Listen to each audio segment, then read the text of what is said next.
Cristo podría encargar a los ángeles del cielo que derramen las redomas de su ira sobre nuestro mundo para destruir a aquellos que están llenos de odio contra Dios. Podría limpiar este negro borrón de su universo, pero no lo hace. Él está ahora junto al altar del incienso presentando las oraciones de aquellos que desean su ayuda. Hola, hola, que el Padre Celestial les bendiga. Aquí quiero compartir nuevamente la continuación del tema del santuario.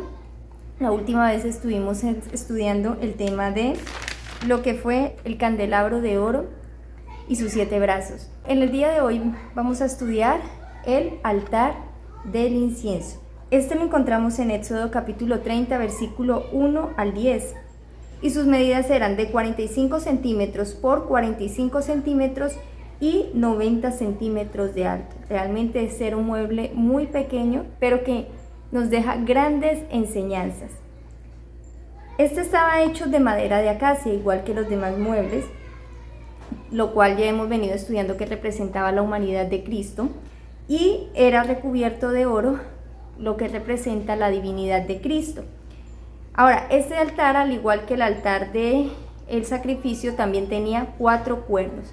Y la vez pasada en el altar del sacrificio estudiábamos de que estos 4 cuernos representaban los 4 ángulos de la tierra. Vamos a mirar qué nos dice el libro de Apocalipsis, capítulo 7, versículo 1 y 2, nos dice la palabra del Señor. Después de esto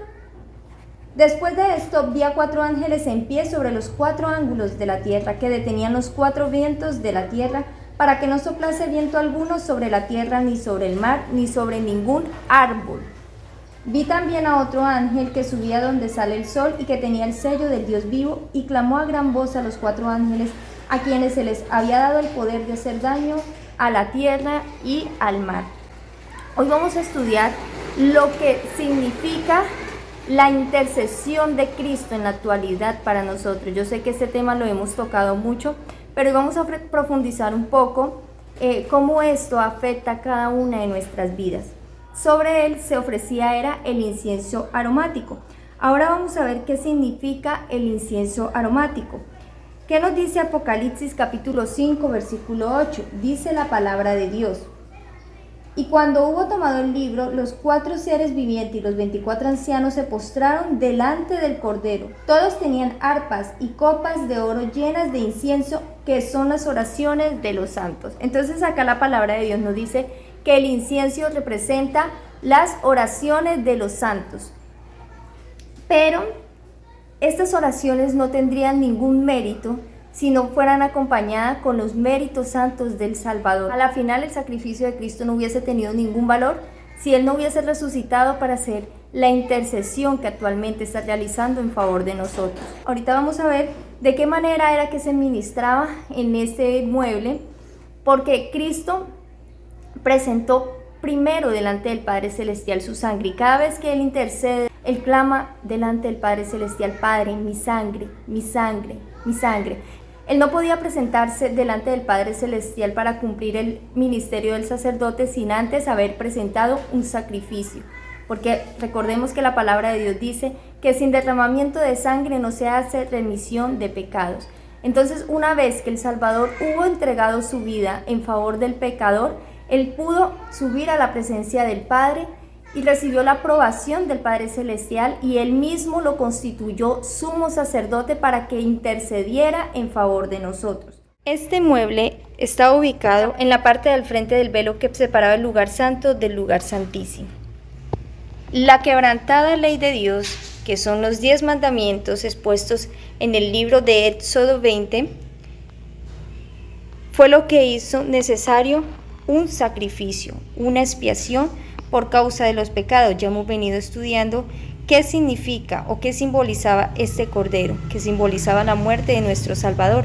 Pero entonces, mientras el sacerdote estaba en este lugar presentando el sacrificio, el otro sacerdote estaba en el lugar santo presentando el incienso aromático, para que las oraciones que el pueblo presentaba fuera del atrio, para que las oraciones que el pueblo presentaba en la hora matutina y vespertina, porque también es importante saber que ellos tenían unos horarios específicos en los cuales presentar tanto la ofrenda del sacrificio como el incienso aromático. No era que a cualquier hora del día ellos podían entrar aquí a presentar estas ofrendas, sino que habían horas específicas. Estaban el servicio matutino, que era aproximadamente a las 9 de la mañana, y estaba el servicio vespertino, que era aproximadamente a las 3 de la tarde.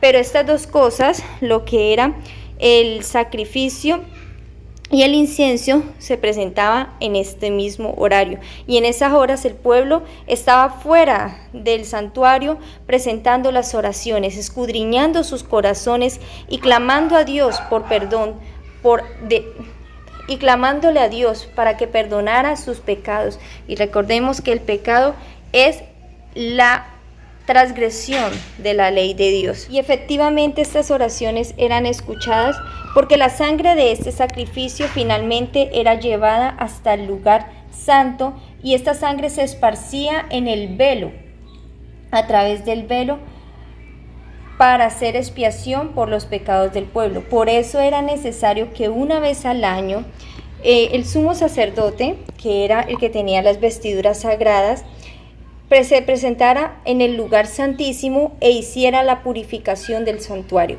¿Por qué? Porque durante el año todos esos pecados que eran confesados se trasladaban al santuario y efectivamente eran perdonados, pero no eran borrados esos pecados. Pero entonces el sumo sacerdote, una vez al año, en el día de las expiaciones, o más conocido como el día de Yom Kippur, este sacerdote ingresaba al lugar santísimo y tomaba brasas de aquí, del altar, con un incensario. Bueno, aquí este sacerdote no tiene el incensario, pero tenía un incensario de oro, y con ese incensario entraba hasta el lugar santísimo y hacía expiación por el santuario, porque ya durante el año se había hecho expiación por el pueblo, pero ahorita se necesitaba purificar el santuario. Finalmente, esta labor que ejercía el sumo sacerdote una vez al año es la que está haciendo actualmente el Salvador desde 1844, cuando Cristo pasó del lugar santo al lugar santísimo para empezar a expiar o a purificar el santuario. Y es hermosa esta obra, porque cuando nosotros profundizamos respecto a este tema, nos damos cuenta de que mientras Cristo está purificando el santuario celestial de los pecados de su pueblo, los pecados que nosotros hemos confesado y que han subido allí delante de la presencia del Padre, finalmente esos pecados tienen que ser borrados, no solamente del santuario celestial, sino de estos santuarios, es decir, de nuestros cuerpos, de nuestras mentes. El pecado necesita ser borrado de estos santuarios para que el santuario de arriba pueda quedar purificado, y entonces estaremos listos para estar delante de la presencia del Padre. Este es el propósito de la intercesión de Cristo. No es salvarnos con nuestros pecados, no es que Él siga intercediendo para que nosotros sigamos pecando. La intercesión de Cristo es para que nosotros podamos ser limpiados y purificados a través de la sangre del Cordero, pero también a través de los méritos de Cristo, con el cual hemos recibido el poder para vencer el pecado. Ahora vamos a ver qué nos dice la sierva del Eterno en el libro Testimonios Selectos, tomo 1, página 100, párrafo 1 del capítulo 14. Dice la sierva del Eterno: le pregunté a mi ángel acompañante el significado de lo que oía y qué iban a hacer los 4 ángeles. Me respondió que Dios era quien refrenaba todas las potestades del mundo y que encargaba a sus ángeles de todo lo relativo a la tierra, que los 4 ángeles tenían poder de Dios para retener los 4 vientos y que estaban ya a punto de soltarlos, pero mientras aflojaban las manos, y cuando los 4 vientos iban a soplar, los misericordiosos ojos de Jesús vieron al pueblo remanente todavía sin sellar, y alzando las manos hacia su Padre, intercedió con él, recordándole que había derramado su sangre por ellos. En consecuencia, se le mandó a otro ángel que fuera velozmente a decir a los 4 que retuvieran los vientos hasta que los siervos de Dios fuesen sellados en la frente con el sello del Dios vivo. Tremenda visión la que se le dio a la sierva del Eterno, hermanos. Ella vio a los 4 ángeles que estaban por aflojar los 4 vientos, que era lo que mirábamos ahorita de los 4 cuernos, porque aquí vemos de que realmente este tema de la redención nos compete a todo el mundo, porque a la final todos vamos a tener que tomar una decisión, o en favor de Dios o en contra de él. Y aquí vemos que la visión que tuvo la sierva del Eterno fue la misma que se le dio a Juan en el Apocalipsis, cuando dice que salió un ángel a decir que todavía no soplase viento alguno hasta que los hijos de Dios no fuesen sellados. Yo tengo la plena seguridad que estamos en ese tiempo en el que el Padre Celestial ya está empezando a separar a su pueblo, ya está empezando a sellar a su pueblo. Ahora, la pregunta que cada uno de nosotros nos tenemos que hacer, hermanos, es si nosotros estamos siendo sellados. No pensemos que porque guardamos el sábado, entonces ya estamos asegurados.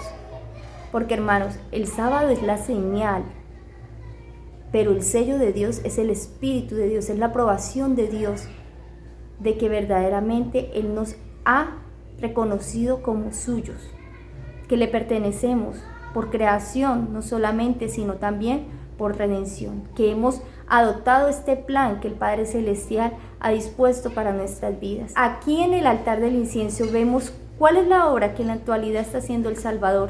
Dice en el libro Cristo y su Santuario, capítulo 2, página 35, párrafo 1 y 2. El incienso que ascendía con las oraciones de Israel representaba los méritos y la intercesión de Cristo. En Apocalipsis nos decía de que esto eran las oraciones de los santos. Aquí la sierva del Eterno nos dice que representa los méritos y la intercesión de Cristo. Ahora, no es que estén en divergencia lo que dice la palabra de Dios y lo que dice la sierva del Eterno. Sencillamente nuestras oraciones no tienen ningún valor si los méritos de Cristo no fueran presentados delante del Padre Celestial como olor agradable. Recordemos la parábola del fariseo, del publicano y del fariseo. El fariseo no sentía ninguna necesidad de Dios. Él sencillamente presentó su oración con sus propios méritos, como alguien que no necesitaba nada, sino que lo tenía todo, así como el estado de la iglesia laodicense. Entonces es allí donde tenemos que examinarnos para saber si nosotros, cuando nos presentamos delante de la presencia de Dios, lo hacemos con autosuficiencia, pensando de que no necesitamos nada de Él, de que ya estamos bien, de que mis obras de justicia ya son suficientes para salvarme, o si realmente vemos que nuestras obras son como trapos de inmundicia y que a la final necesitamos el sacrificio expiatorio de Cristo. Porque solamente de esta manera es que Cristo puede presentar sus méritos. Por eso el Salvador decía que todo lo que pidan en mi nombre, Él nos lo concederá. No en nuestro propio nombre, no en el nombre de ningún hombre terrenal, porque no hay otro nombre bajo el cielo dado a los hombres en el cual podamos ser salvos, sino en el nombre de Cristo Jesús, de aquel que descendió de los cielos, vivió y murió en favor de nosotros y que ahora resucitó y vive y reina para siempre para interceder por aquellos que hacen uso de este plan de salvación que Él ha dispuesto para nosotros. Sigue diciendo la sierva del Eterno: su perfecta justicia, la cual por medio de la fe es acreditada a su pueblo, y es lo único que puede hacer el culto de los seres humanos aceptable a Dios. Gloria a Dios, hermanos. Esto es lo único que puede hacer que mi culto sea aceptable delante de Dios. Por eso tenemos que tener mucho cuidado si en nuestra manera de adorar a Dios hay solamente un árido formalismo. Si solamente lo hacemos pensando de que como guardo el sábado, como guardo las fiestas, como hago el culto matutino y vespertino, entonces con eso voy a obtener la salvación. O si de verdad lo que despierta en nosotros el deseo de presentarle ese culto a Dios es nuestro amor hacia Dios, pero también la fe en que finalmente los méritos de Cristo es lo que nos va a salvar. Dice: delante del velo del lugar santísimo había un altar de intercesión perpetua. ¿Cuál era ese altar de intercesión perpetua? El altar del incienso. Y delante del lugar santo, un altar de expiación continua. ¿Cuál era ese altar? El altar del sacrificio. Mira que delante de cada velo había un altar. En el uno estaba el altar del sacrificio, en el otro estaba el altar de la intercesión. Había que acercarse a Dios mediante la sangre y el incienso. No nos podíamos acercar delante de Dios sin sangre. Tampoco nos podíamos acercar a Dios solamente con la sangre. Era necesario la intercesión de alguien que fuese igual a Dios, porque recordemos que solamente uno igual a Dios podía expiar el pecado, y solamente uno igual a Dios tendría que vivir una vida de plena obediencia a la ley de Dios, pero en la naturaleza en la cual el ser humano había caído. Por eso fue que Cristo descendió de los cielos y vino y se hizo carne, para que nosotros pudiésemos ser espíritu con Él. Y mire que aquí vemos lo que es la justicia imputada y la justicia impartida de Cristo. Es necesario estas dos cosas para nosotros poder llegar a la presencia del Padre. Porque la justicia imputada es la que Él nos da por medio de su sangre. Es nuestro derecho al cielo, es el derecho que Él compró por medio de su sangre para que nosotros pudiésemos entrar al cielo. Pero Él no nos puede llevar delante del Padre inmundos, sucios, llenos de pecados y de inmundicia. ¿Sabe por qué? Porque a la final, si Él nos lleva así delante del Padre Celestial, vamos a ser consumidos. Porque la presencia de Dios es fuego consumidor, pero cuando nuestra vida está en Cristo escondida, entonces Dios va a ver a su Hijo en intermedio. Cristo va a ser como una protección, una valla de protección. Y finalmente de esta manera es que podemos llegar delante de la presencia del Padre Celestial. La justicia impartida es la que Cristo nos da a través de su Espíritu, a través de su intercesión, porque recordemos de que Él en su humanidad intercede delante del Padre, pero por medio de su Espíritu intercede en nuestros corazones para reconciliarnos con nuestro Padre Celestial.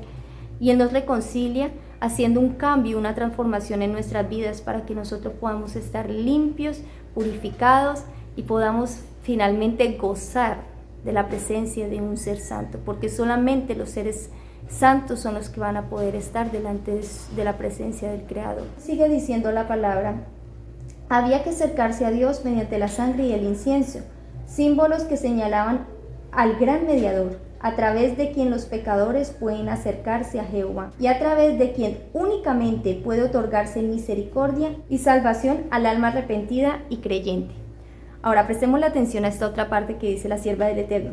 Mientras de mañana y de tarde los sacerdotes entraban en el lugar santo, a la hora del incienso, el sacrificio diario estaba listo para ser ofrecido sobre el altar afuera del atrio, lo que les explicaba ahorita.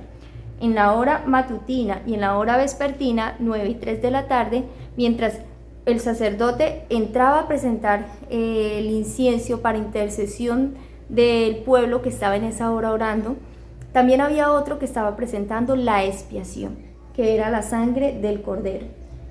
Dice: esta era una hora de intenso interés para los adoradores que se congregaban ante el tabernáculo. Antes de llegarse a la presencia de Dios por medio del ministerio del sacerdote, debían hacer un ferviente examen de su corazón y confesión de sus pecados. Dicen que ellos debían hacer un ferviente examen de su corazón para confesión de sus pecados, porque diariamente, hermanos, nosotros quizás en pensamiento, en palabras, en obras, en actitudes, pecamos contra Dios. Y hay veces que cuando nosotros no hacemos este examen constantemente, tendemos a olvidarlo. Pero recordemos que la palabra de Dios dice que todo pecado debe ser confesado y abandonado. Ahora, si nosotros pasamos por alto esto 1 y 2 y 3 y 4 y 5 días, cuando acuerdes que ese pecado se va a volver parte de nuestras vidas y no lo vamos a ver como un pecado, por más insignificante que sea. Pero dice que los verdaderos adoradores dicen que hacían un escudriñamiento de su corazón antes de presentarse este sacrificio y este incienso para poder clamar por el perdón de sus pecados. Dice la sierva del Eterno que nosotros deberíamos clamarle a Dios como si nuestra propia vida terrenal estuviese en peligro. Si fuera así, yo creo que nosotros haríamos como el rey Ezequías, lloraríamos delante de Dios para que nos otorgara vida. Pero cuán poco clamamos para pedir misericordia de Dios, para perdón de nuestros pecados y para la salvación de nuestra alma. Ahora sigue diciendo la sierva del Eterno: se unían en oración silenciosa con los rostros vueltos hacia el lugar santo. Así sus peticiones ascendían con la nube del incienso, mientras la fe aceptaba los méritos del Salvador prometido al que simbolizaba el sacrificio expiatorio. Mira de que ellos debían tener en cuenta de que no era como tal el rito del incienso lo que los acercaba delante del Padre, sino que ellos debían entender de que era la fe en el sacrificio del Cordero de Dios y que era la fe en la intercesión del Hijo de Dios lo que finalmente los iba a hacer aceptos delante del Padre. Porque muchos de ellos convirtieron estos ritos en un formalismo que A la final pensaban que solamente con sacrificar el cordero y con presentar el sacrificio era suficiente para ellos poderse acercar a Dios, pero no entendían cuál era el verdadero simbolismo de ello. Y por eso estas verdades, hermanos, no han perdido ningún valor para nuestros tiempos. A pesar de que hoy en día no tengamos un tabernáculo terrenal, debemos poner nuestra mirada y nuestra fe en aquellas cosas que no se ven, pero que sabemos que están allí. Y es en la labor que Cristo hizo aquí en la tierra y que está haciendo actualmente allá en el cielo delante del Padre Celestial. Ahora sigue diciendo: las horas designadas para el sacrificio matutino y vespertino se consideraban sagradas y llegaron a observarse como momentos dedicados al culto por toda la nación judía. Y cuando en tiempos posteriores los judíos fueron esparcidos como cautivos en distintos países, aún entonces a la hora indicada dirigían el rostro hacia Jerusalén y ofrecían sus peticiones al Dios de Israel. En esta costumbre los cristianos tienen un ejemplo para su oración matutina y vespertina. Si bien Dios condena la mera ejecución de ceremonias que carezcan del espíritu de oración, mira con gran satisfacción a quienes lo aman y se postran mañana y tarde para pedir perdón por los pecados cometidos y las bendiciones necesarias. Amén, hermanos. Aquí la sierva del Eterno dice que de allí podemos sacar un ejemplo para que nosotros también podamos hacer así como lo hacía el pueblo de Israel, sin que esto se convierta en un simple formalismo, sino que verdaderamente podamos adoptar el hábito y la costumbre de presentarnos mañana y tarde delante de la presencia de Dios. Veamos que nosotros vemos muchos ejemplos en la palabra de Dios donde los siervos de Dios se presentaban así constantemente. David oraba 3 veces al día, Daniel oraba 3 veces al día. A Zacarías se le dio la promesa de un hijo en la hora del incienso.